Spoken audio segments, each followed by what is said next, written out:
Forget frequently asked questions. Common sense, common knowledge, or Google. How about advice from a real genius? 95% of people in any profession are good enough to be qualified and licensed. 5% Go above and beyond. they become very good at what they do, but only 0.1%. are real geniuses. Richard Jacobs has made it his life's mission to find them for you. He hunts down and interviews geniuses in every field: sleep science, cancer, stem cells, ketogenic diets, and more. Here come the geniuses. This is the Finding Genius Podcast With Richard Jacobs.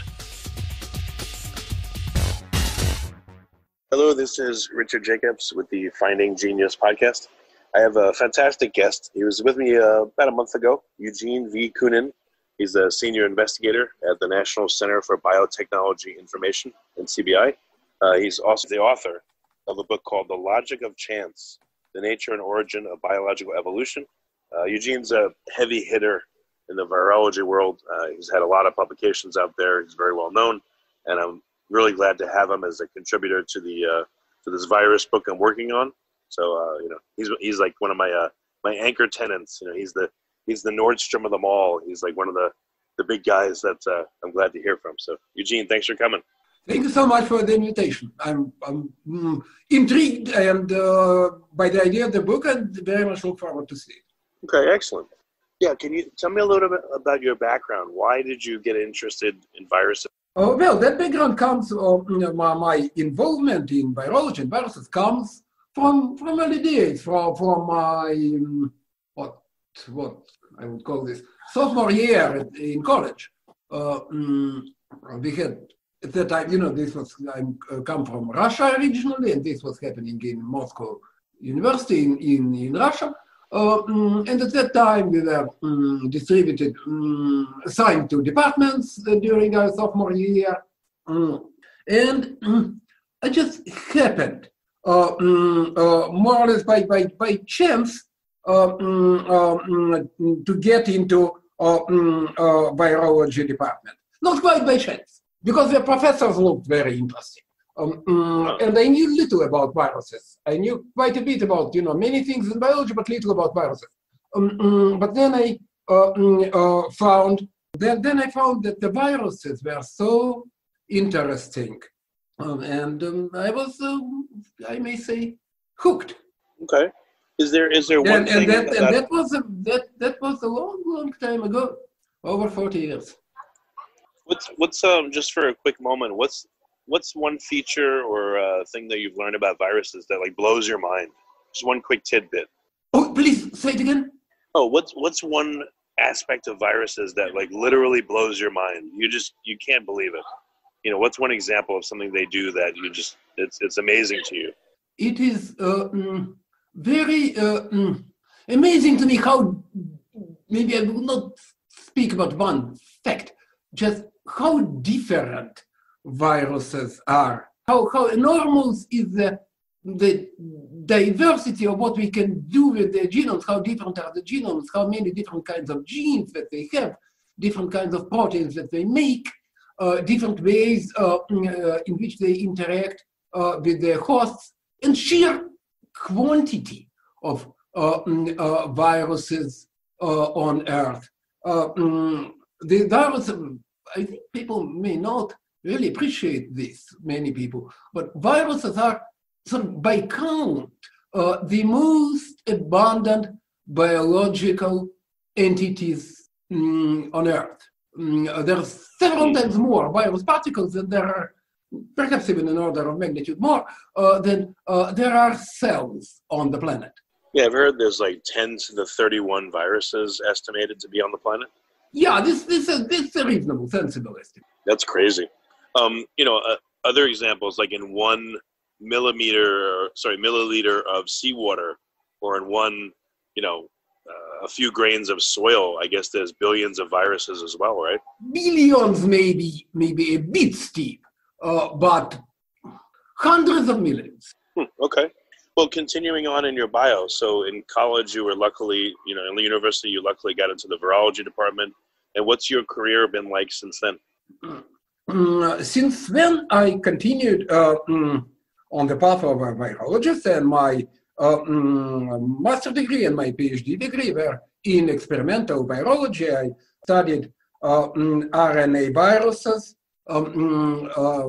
related to poliomyelitis, poliovirus, experimentally the RNA replication, and that was in one of the biology institute of the Russian Academy of Medical Sciences,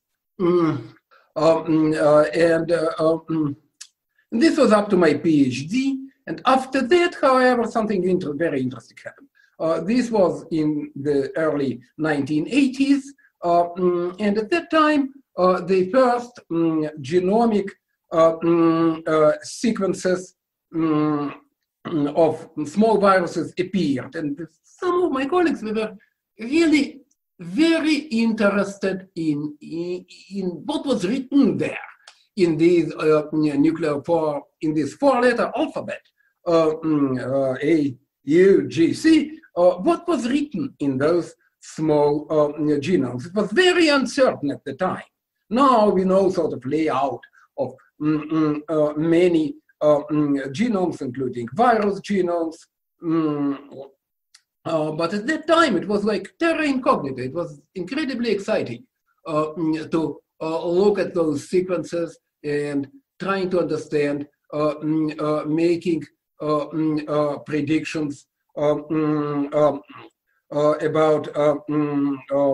the functions of the proteins of the different viruses, what they can do, how they are evolutionarily related to each other, and so on and so forth. We have reached a degree of success in that. And through that effort, computational biology has become my profession really for the rest of my life. Okay, and then all right. So onto the questions. First one is: do all cells have viruses that attack them? You know, prokaryotes, eukaryotes. Is there any form of life that you know of that doesn't have viruses that prey on? Well, first of all, I think it is best to say all kinds of organisms, because in a multicellular organisms like us, not necessarily all types of cells will be infected by virus. But in terms of all organisms, practically, there is an interesting and important exception, which are intracellular parasitic bacteria and symbiotic bacteria. These are typically not infected by viruses. Viruses do not quite figure out the way to play the game with the parasitic and symbiotic bacteria inside eukaryotic cells. Oh, so there are some bacteria that will go inside our cells and stay there for long periods of time, and those don't seem to have phages that prey upon them. Yes. For instance, certain, not even our cells, not quite, because we do have intracellular parasites such as rickets and chlamydia. There are still viruses that, well, yeah, actually not really. Sorry, not really. Indeed, there are no viruses, to our knowledge, infecting these organisms. Their ancestors that were free-living bacteria had viruses. We have the free-living relatives that had viruses.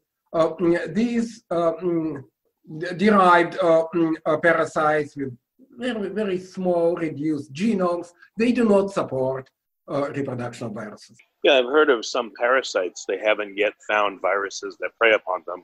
So I guess they don't know if they do have them. I just wondered if you think that they will find it. There is always the question, you know, if something is not the absence of evidence is not really evidence of absence. If viruses have not been found, that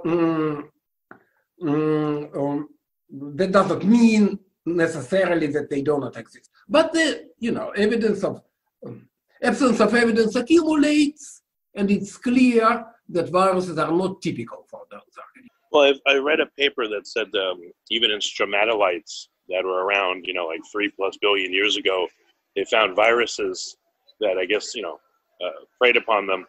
What do you think came first? Do you think that viruses came before cellular life or vice versa?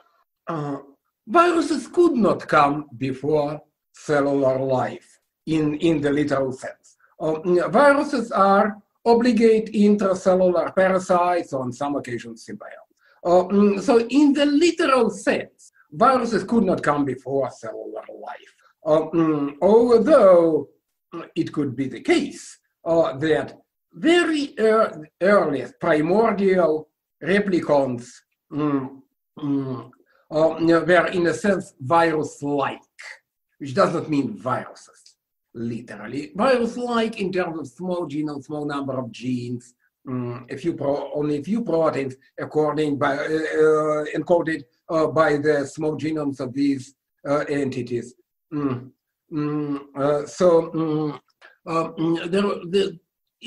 might be argued that primordial replicons were in some ways virus-like.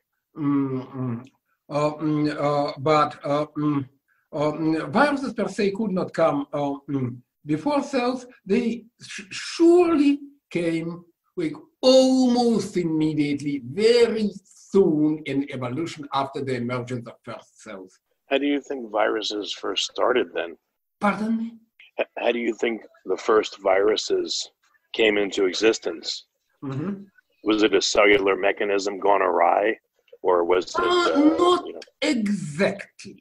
For all we understand, the machinery for the replication of the virus genomes comes directly from very ancient replicons that existed at pre-cellular stages of evolution. However, the important structural part of viruses, capsid proteins, other structural proteins, these are, so to speak, stolen or borrowed host genes. So very early on in the evolution of life, those primordial replicons scavenged these genes, encoding some structural proteins from the cellular host and became true viruses. So when you look at extracellular vesicles and plasmids, do you think that they're virus-like? Do you think that they're analogs of viruses? They have features shared with virus. And in some cases, in particular in the case of plasmids, there are direct evolutionary relationship with viruses. Yet they're not viruses. It depends on the definition. But the best way to define viruses is, I believe, is to define them as selfish genetic elements that encode structural proteins encapsulating the genome. And from that point of view, vesicles or plasmids are not viruses, even though they may be related to viruses and may resemble viruses in many ways. Yeah, because viruses appear to be co-opted by bacteria and perhaps eukaryotic cells as tools, and then viruses themselves appear to co-opt cellular machinery and use it as a tool. So it is a tool. Yeah, it is a tool, and it's also used as a tool, and it uses tools, which is weird. Absolutely. I'm not sure it may seem weird, but it's really a major feature of the evolution of life. That indeed, as you pointed out very correctly, viruses are co-opted for cellular functions, such as, for instance, so-called gene transfer agents, which are involved in, as the name says, horizontal transferring genes in bacterial and archaeal communities, and vice versa. Viruses recruit cellular defense systems for their own purposes, so to speak, oftentimes to as counter defense, to cope with the host defense. That's an important part of what is often called arms race between viruses and hosts. Yeah, because when I look at extracellular vesicles, they're produced by cells. They have genetic material inside them. They can enter into other cells. They can regulate gene expression. They have a lot of the hallmarks of viruses. That's why I ask. And also plasmids too. If you like this podcast, please click the link in the description to subscribe and review us on iTunes.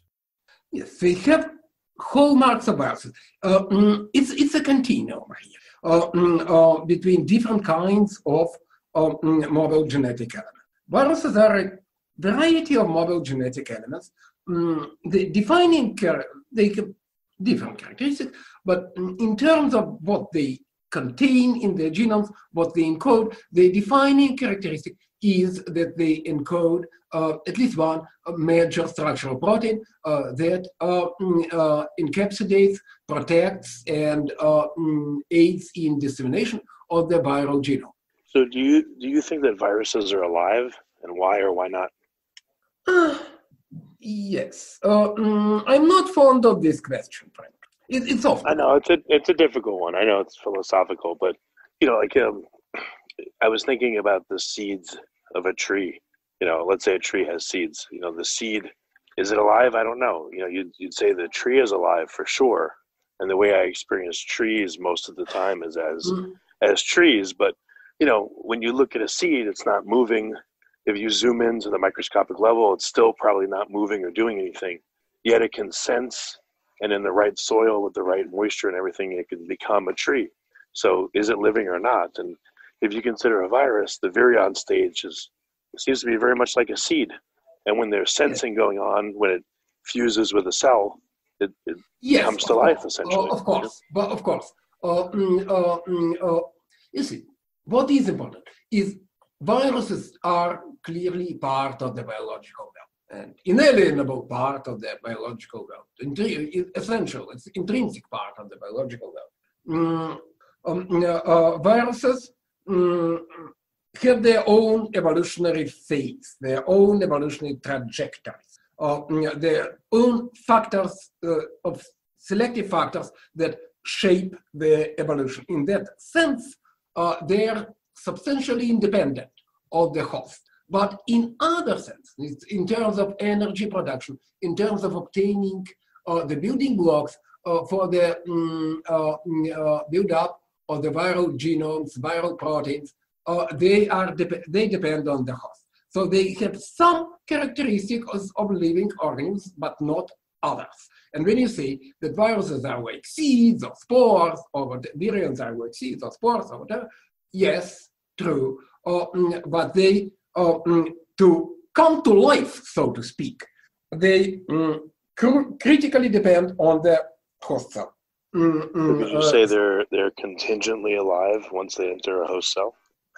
You may say that they're contingently alive. But generally, as I said, I don't really like this question because asked in this narrow, strict form, because you say that they're alive and there are many counter-arguments against these, good counter-arguments. You say they're not alive, and again, there are objections. Okay, you may say that they're contingently alive.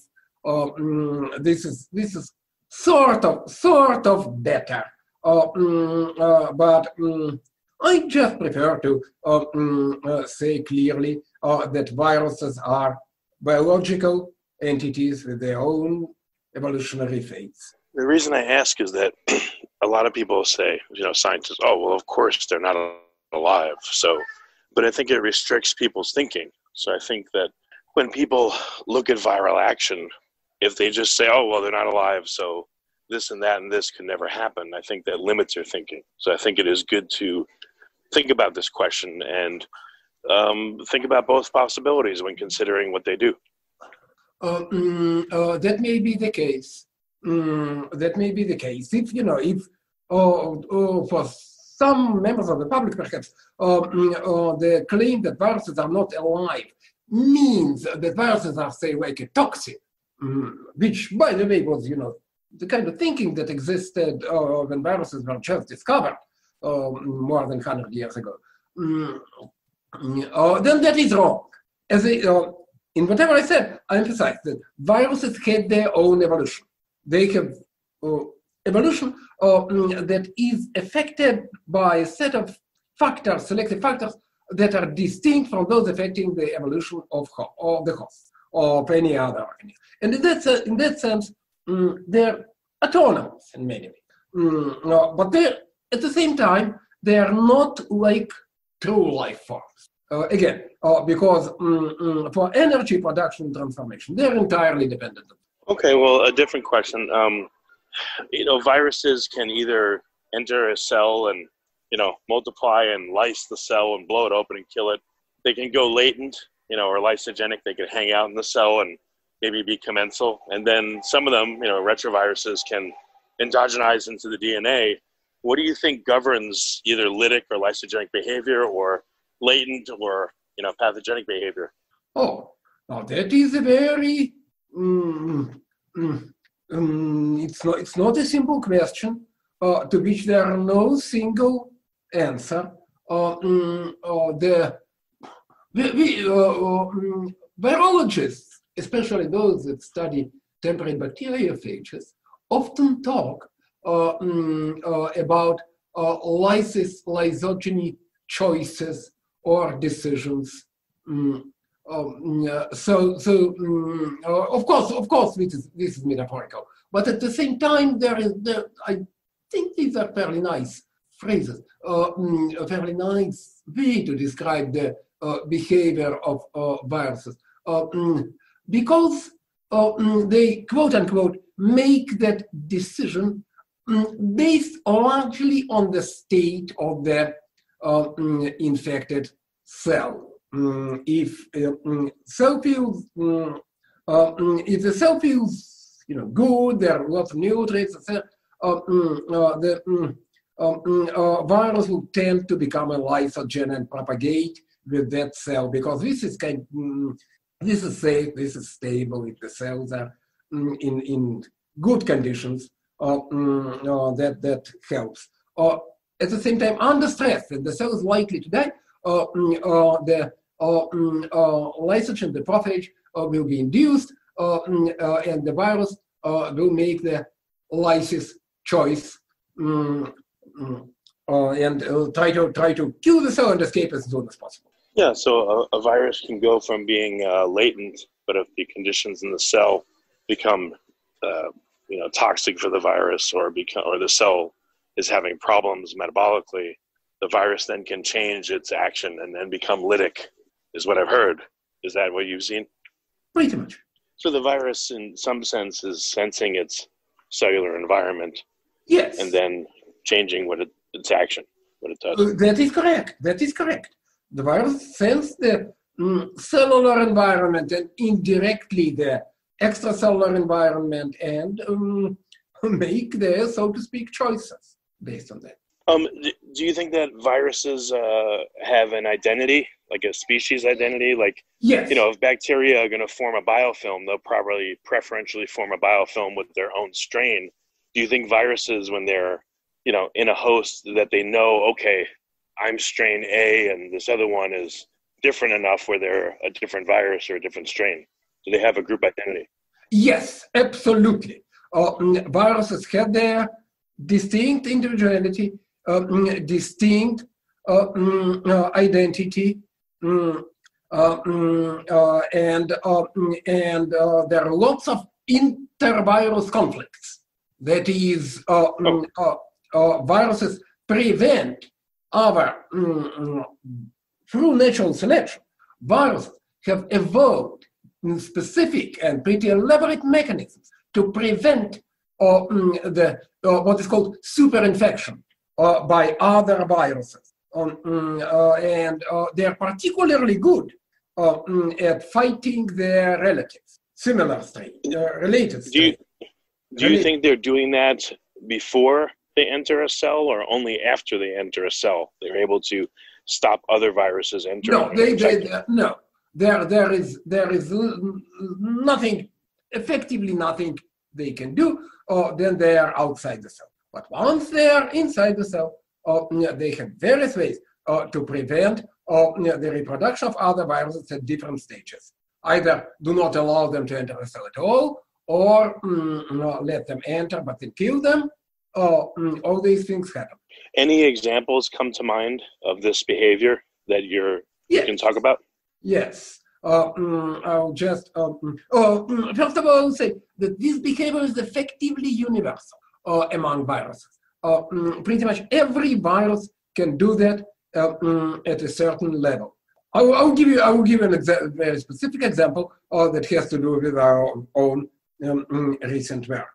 And it's kind of interesting because it also involves the CRISPR system, which has become, in the last decade or so, has become quite famous for a completely unrelated reason, namely that components of certain CRISPR systems are used to develop powerful, most efficient genome editing tools. But in nature, the CRISPR system is used by bacteria and archaea, by prokaryotes, as defense mechanism against viruses, and so-called adaptive immunity, which works in a very interesting way.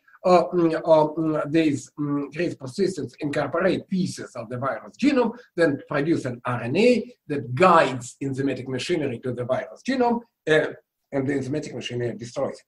Now, viruses, not all, but many, quite many bacteriophages and archaeoviruses have made their own use of it. They have captured from the host CRISPR repeats, and into these CRISPR repeats, they incorporate pieces of the genomes of other viruses. And then they use the host machinery, the host CRISPR machinery, and this little piece that they encode themselves to direct this powerful destructive machinery of the host towards the other virus. What are quasi-species? And then once you define it, I want to ask you a question about quasi-species are variants of virus genomes. They are not real species because the differences may be small, but at the same time they have different properties, and this is the very characteristic structure of the virus population. Any population is heterogeneous, but virus populations are more heterogeneous than others, which is why it's said that they can, because of the low fidelity of the viral replication system, which is why, especially RNA viruses, which is why it's said that virus populations consist of quasi-species. I'm not really sure this is great terminology. It might have been better to use the simpler, less fancy word variant or something like that, but quasi-species is caught up. Got it, okay. Well, if I imagine a colony of bees, you have worker bees, drones, etc., do you think anything's happening similarly with viruses? If they have a group identity, how do they view the quasi-species? How do they view the variants? Do they work together? Do they compete? Do you think there's any sense of that? Very interesting question.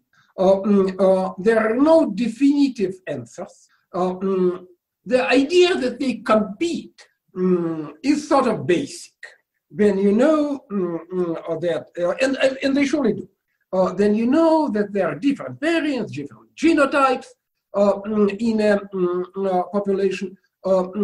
It's quite clear that at least some of them, they would differ in terms of fitness, and there will be competition and selection. That is clear. Now, the question of whether, in addition to that, there exists some forms of cooperation between different. So what I said is that under the simple, straightforward Darwinian thinking, one would think that there will be the this lack of fidelity in replication and the consequent inability of viruses to maintain homogeneous populations is a disadvantage. If they could, so to speak, they would just keep the dominant type, the fittest type. Pardon? If I think of like cells and cell types, they cooperate, but I guess in some circumstances they compete. Or if I think again of a colony of ants or bees, they have roles, they are different, but they also coordinate. So if I think about bacterial strains or viral quasi-species, I wonder when there's cooperative behavior and when there's competitive behavior and what governs. Yeah, these are good questions. Evidently, if the the distribution of roles and the cooperation in virus and microbial populations was as obvious as it is in ant colony or bee colony or multicellular organism for that matter, we would not have been discussing this. Clearly, this is not the case. Yet, there's some evidence of apparent collective cooperative behavior in a population of viruses. In particular, it has been shown that certain viruses, when they infect mice in the lab, the quasi-species structure is important for their pathogenicity. If you use a virus mutant with a higher fidelity of replication that makes much more homogeneous populations, then the pathogenicity of the virus substantially drops. Really? Less heterogeneous viral infections have less effectiveness, less pathogenicity? Yes, there are such data. I think these are reliable data. So there are still, this is insufficiently understood. There certainly is competition and selection, but on top of this, there seems to be some situations, at least, where they may cooperate. How exactly is a very, very interesting question to which I think we don't have answer.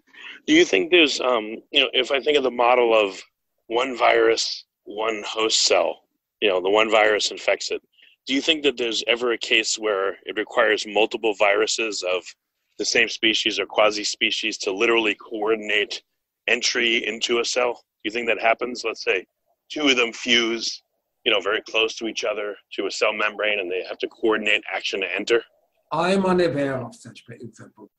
Yeah, if that was established, I mean. I'm unaware of such examples, but let me tell you about something else, Sure. which is relevant. There are many so-called satellite viruses. Viruses,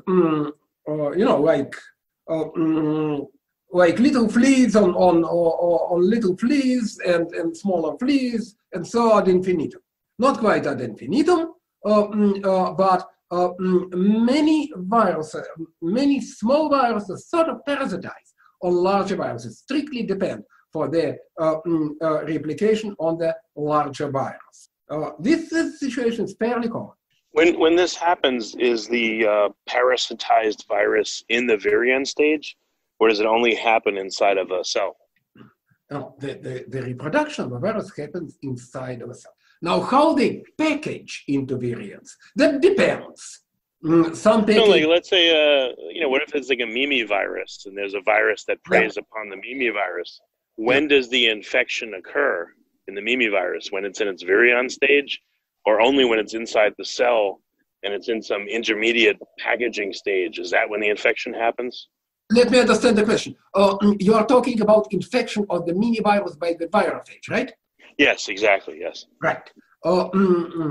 So there is some uncertainty here, but I think it's fair to say that the, so to speak, infection of the mini virus by the virophage occurs within the host cell, within the cell of an amoeba or other host. There's some indications, I think not very good ones, that these virophages can actually package within the giant virus particles and be transmitted to them. But I'm not really sure this is true. On the other hand, it's very well known that they form their own particles, that in fact the host cell independently, but cannot reproduce there without the help of the giant virus. So a virophage will end up inside of a giant virus, but when the main virus is in a virion stage, both the main virus and the virophage are in like a dormant status. But once they enter a cell, they both activate. You are asking this question, but I think there may be a more general answer. That generally, virions are inert. They don't do much other than absorbing to the surface of host cells and injecting either just the genome or sometimes the genome together with certain proteins into the host cells, whereby they display various activities. The virions themselves, there are some curious exceptions, but by and large, virions are inert. They don't do much. If I set up a bacteria that a certain phage infects, and I sucked out some of the contents of the bacteria, so it was just a membrane with nothing inside, or it was missing some critical machinery, do you think a phage would attach, fuse, and enter, or do you think it would sense at some point of the entry something's wrong and stop? I am unaware of any evidence of such sensing.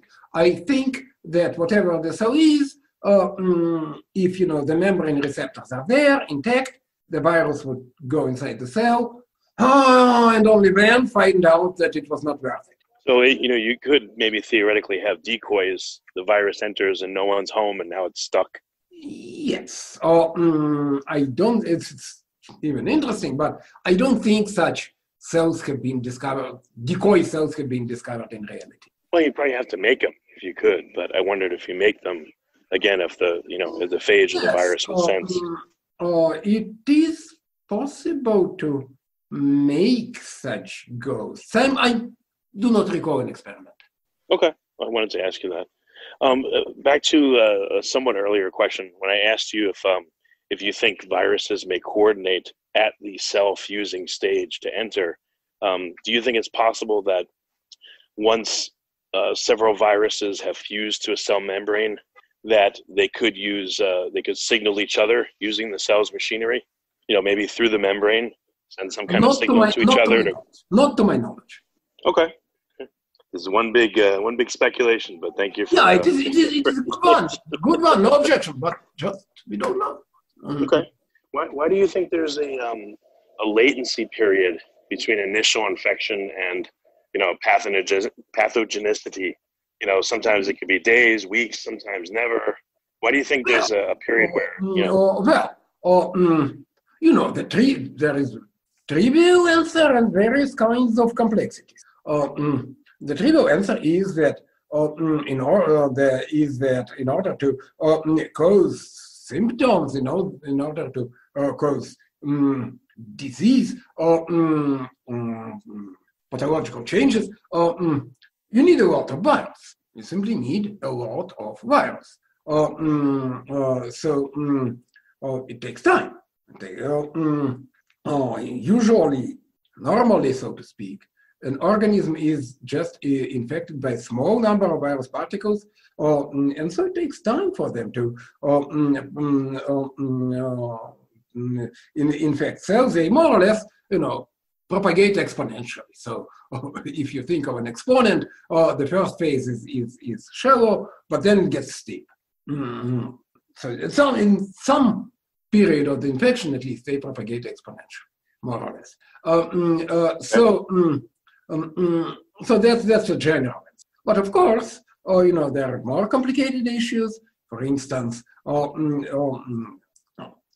disease emerges when viruses infect certain types of cells, let's say neurons, like in the case of poliomyelitis virus. And they start their propagation in different types of cells, say in intestine cells, So it takes time, to go through the organism and its different barriers, etc. Okay, so part of the answer, at least, is probably just exponential growth, and a critical mass of cells needs to be infected in order to see pathogenicity. That is but correct. There may be other answers too. That is correct. So to speak, let us say, to generalize a bit, that virus needs to infect many cells, both quantitatively and qualitatively. Sometimes just many cells, sometimes also different kinds of cells. Okay, got it. So another question: if there's a virus that infects somebody, and they're the first person infected, I label them number 1, and then they give it to someone else, and that's number 2 and number 3, and I'm like number 19 in this chain of passaging.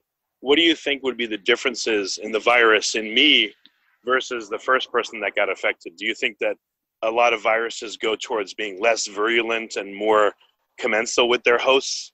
Is there a general direction that viruses seem to take over time? This is a very complicated question. This is, of course, directly relevant to the progression of epidemics and the like. Certainly, this is possible direction, but it's not the only possible direction. There can be different situations. Generally, we think this is very natural thinking, and epidemiologists, biologists thought that way. When they started to think about it at all, at some point they arrived to that idea. Not immediately, but at some point, 40 years ago or more, they arrived to that idea that the virus actually doesn't care about killing the host or making the host feel sick.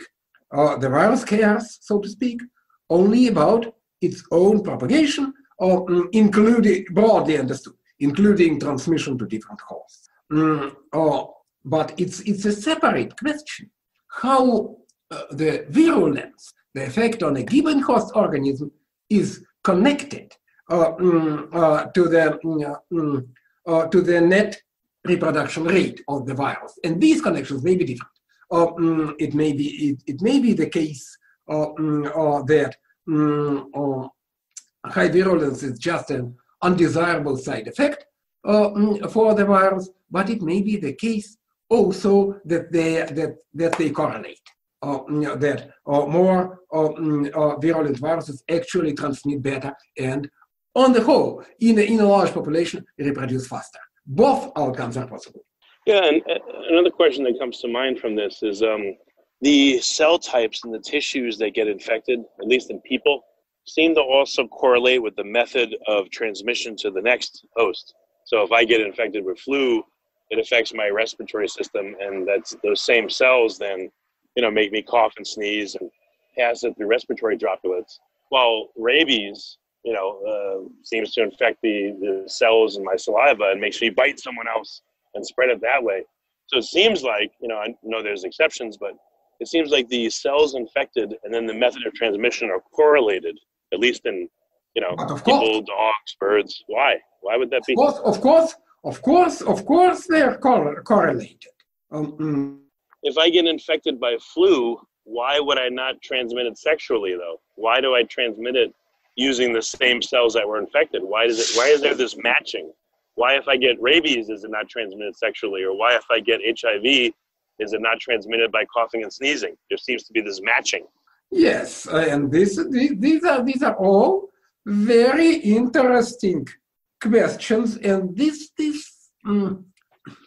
really, in a sense, this goes back to the beginning of our conversation, where we spoke about the lysis-lysogeny decisions and different evolutionary, maybe we didn't articulate it quite completely, different evolutionary strategies. There are different types of strategies. Some organisms, so to speak, are selected for relatively low rate of reproduction, but high variability, but high reliability. Let us say HIV. It persists in the population. It doesn't reach extremely high loads, but it sort of takes home in an organism, lives there for a long time, transmits not particularly intensely, largely through sexual contacts, which is comparatively low intensity. So the virus sort of chooses the path of reliability. And then there are other strategy where, let us say, smallpox, where virus really reproduces rampantly, very quickly. In fact, as many organisms as possible. But this is less reliable. May destroy certain populations, may get destroyed themselves in the environment, etc. Just like people, some people prefer to do a great variety of things. Somehow, others prefer to do one thing, but very well. In a sense, parasites are like that too. Gotcha. And I wondered, throughout all of history, it's a wild guess, but how many successful viral infections of some host have occurred? If I say the number is 10 to the 20th, if virions are non-motile, like you said, they don't do much. They don't. Let's say they're 50 to 100 nanometers in size on average, and the host they infect could be microns, could be the size of a person, meter and a half, let's say. Yeah. How do they find their way? How do they infect so reliably? I mean, it just seems like it's like if I sent you to China and I asked you to find someone, how do you find them? It just seems like a very improbable thing that they would infect without doing any sensing, just floating along. However, no, this happens. The difficulty or ease of infection depends on the density of a population. You say floating around, diffusing freely. Yes, this may happen. For instance, in the ocean water, in the especially deep into the ocean. Yes, there the cell density is low. The distance from one to another is large. Under those circumstances, by the way, let's say bacteriophages choose a lysogenic strategy because it is difficult to jump from host to host, so that may be. On the other hand, let us say in the bacterial mat, everyone is nearby. The cell density is huge, and it's easy to infect the next host. So they choose the lytic strategy. They virus generally maximize the average rate of the production over extended period of time. And there are different ways to do that. There are different ways to do that, and one of the good ways is to bet hedge, to hedge your bets. And that is to be able, depending on the circumstances, to assume either the lytic stage or the lysogenic stage. Okay, so given enough virions, enough density, you think that infection is extremely likely? Yes. Or given enough density, the infection is very likely. Okay, got it. If you consider a bacteria and all the phages that prey upon it, if I call that its phagome, do you think that the phagome, or let's say our virome, contributes to our immunity? Do you think there's a big interplay between, our virome and our own immunity, and same thing with bacteria? Yes. The virome definitely contributes to immunity. Well, as we discussed, viruses defend against other viruses. But that happens at a cellular level. Let us say in bacteria, for simplicity. One bacteriophage protects the host from superinfection, very often by related viruses, sometimes even by distant related or unrelated. At the level of an organism, like say of a multicellular organisms like us, this is more complicated, but nevertheless, viruses for sure stimulate mechanisms for innate immunity, and by that they provide some level of protection against other viruses. A subject that I think is insufficiently studied just yet. But there are many tentative, suggestive observations that vaccines against one type of viruses provide some degree of protection against another type of virus. And then I guess in some examples, vaccines or treatments may, bolster the effect, like in dengue, and allow other mechanisms of entry and make a viral infection worse. And that too may happen. Yeah. Okay, got it. Just a few more questions. We're close to the end of the time. I appreciate it. Yeah.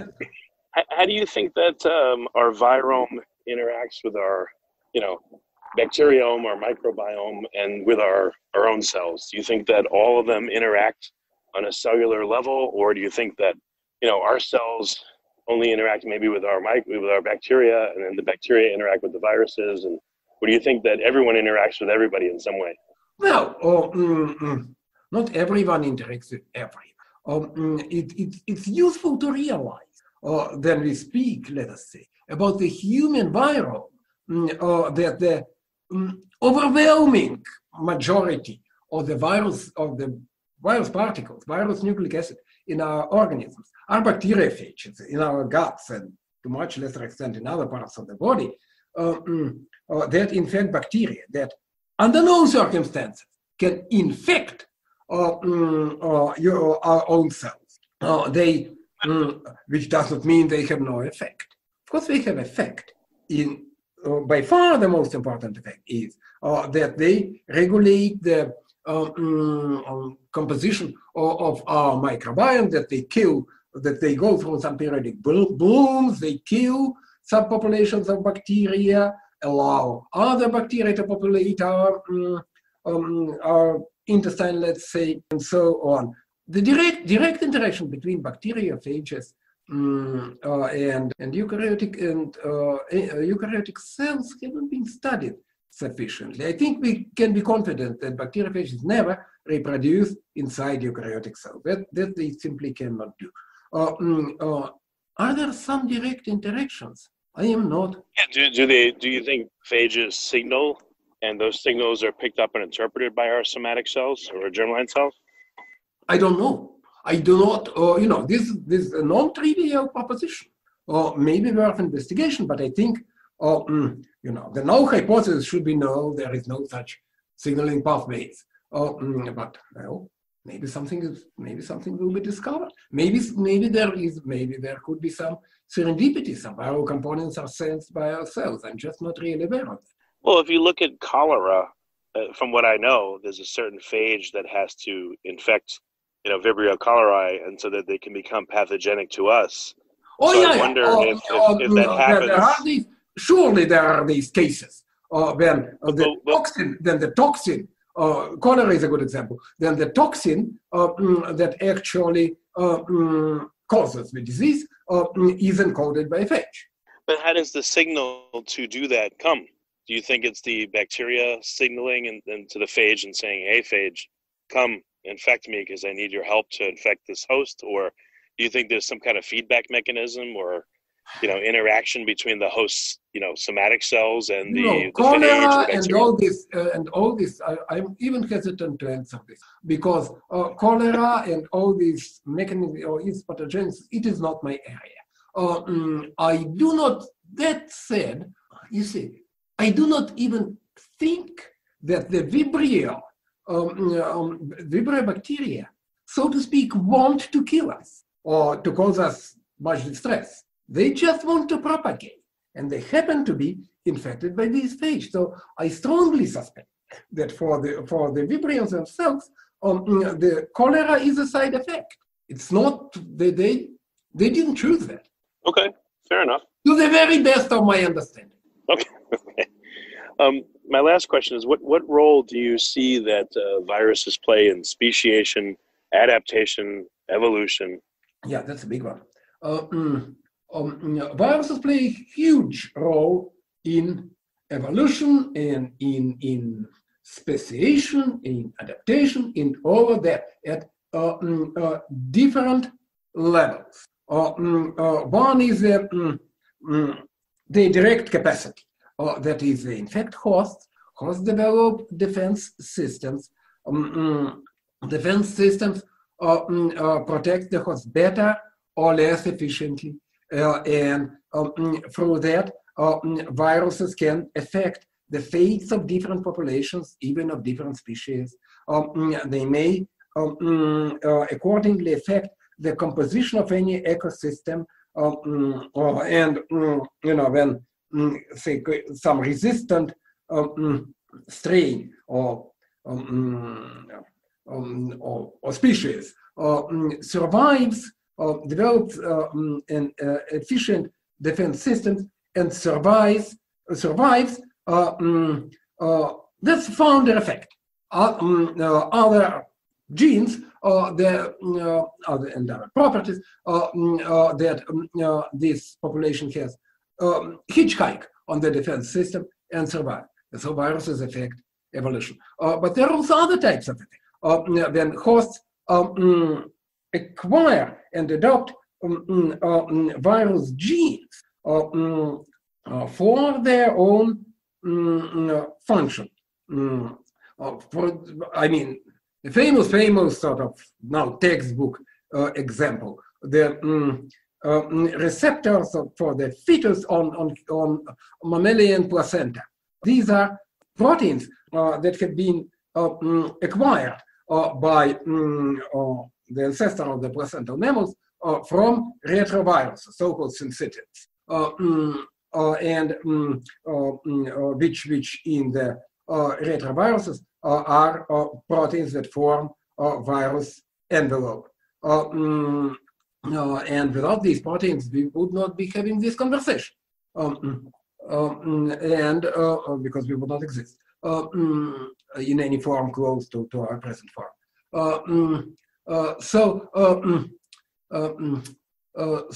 there are quite a few such examples. After all, you have to keep in mind that a very significant fraction of our genome in complex organisms such as mammals, such as plants, such as let's say vertebrates, such as plants, a very large fraction of the genome. The genomes of complex life forms such as say vertebrates or flowering plants consist of remnants of viral genomes.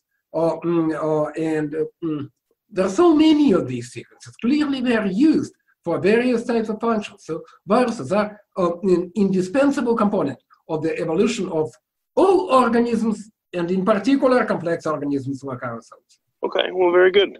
Well, Eugene, I'm glad you were able to answer my really easy, simple questions. Just kidding. But yes, I understand. This is very ironic. You clearly have done a lot of homework. Questions, some not really answerable. I tried my best, what I could. Yeah, you did. You did great. You did great. Well, what's the best way for listeners to find out more about your work? Where can they go and see some of it? I think one could go to my webpage at the National Center for Biotechnology Information, or one could just search the PubMed database or Google Scholar for my name. It's very simple.